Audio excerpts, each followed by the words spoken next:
Hello everyone, और आप सभी का स्वागत है मेरे YouTube चैनल पर। आज मैं आप लोगों को एक और कहानी सुनाने जा रही हूँ और इस कहानी का शीर्षक है the little red riding hood.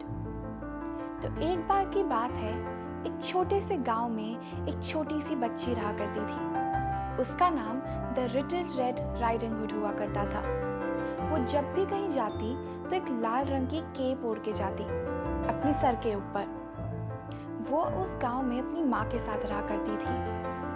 एक दिन उसकी माँ ने लिटिल रेड राइडिंग हुड को कुछ कुकीज़ दी और कहा कि जाओ अपनी दादी को ये सारी कुकीज़ दे आओ। उसकी दादी दूसरे गांव में रहती थी। उस गांव तक जाने के लिए उसे एक जंगल पार करना पड़ता था।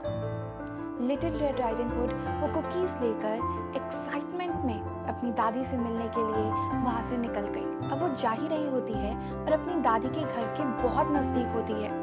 उसे घर दिख भी रहा होता है, लेकिन तभी आगे से एक भेड़िया आ जाता है और वो उससे पूछता है, क्यों भाई, कहाँ जा रही हो तुम? वो बहुत घबरा जाती है और डरते हुए कहती है कि मैं तो अपनी दादी के यहाँ जा रही हूँ, जो कि उस घर में रहती हैं। वो उस घर की तरफ पॉइंट कर कर कहती है। अब वुल्फ के दिमाग में अचानक से एक प्लान आ जाता है। वो कहता है, ठीक है, जाओ, मैंने तुम्हें छोड़ दिया।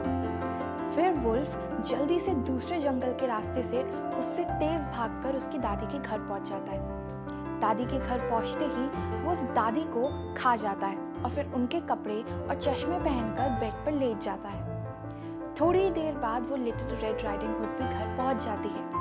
वो जाती है और देखती है और पूछती है अपनी दादी से, दादी, आपकी आंखें इतनी बड़ी बड़ी क्यों है?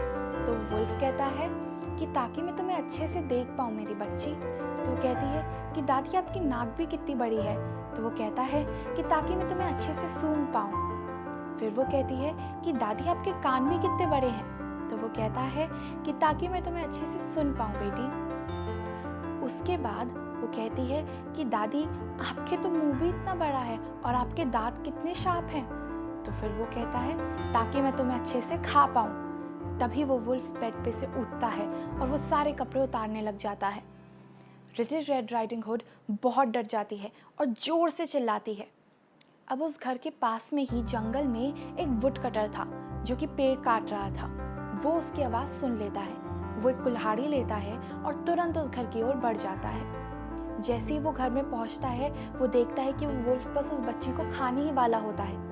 वो जल्दी से दरवाज़ा खोलता है और उस वुल्फ को मार देता है। तो इस कहानी से हमें ये शिक्षा मिलती है कि हमें कभी भी किसी भी स्ट्रेंजर को अपनी इन्फॉर्मेशन नहीं देनी चाहिए। अगर आप बीच रास्ते में कभी भी किसी से मिलते हैं तो फिर उन्हें ना ही तो अपने घर का पता दीजिए और आप कहाँ जा रहे हैं, अपनी गाड़ी के बारे में बताइए, कुछ भी मत बताइए। नहीं तो जैसे लिटिल रेड राइडिंग हुड बहुत प्रॉब्लम में फंस गई, उसी तरह आप भी प्रॉब्लम में फंस सकते हैं। Thank you.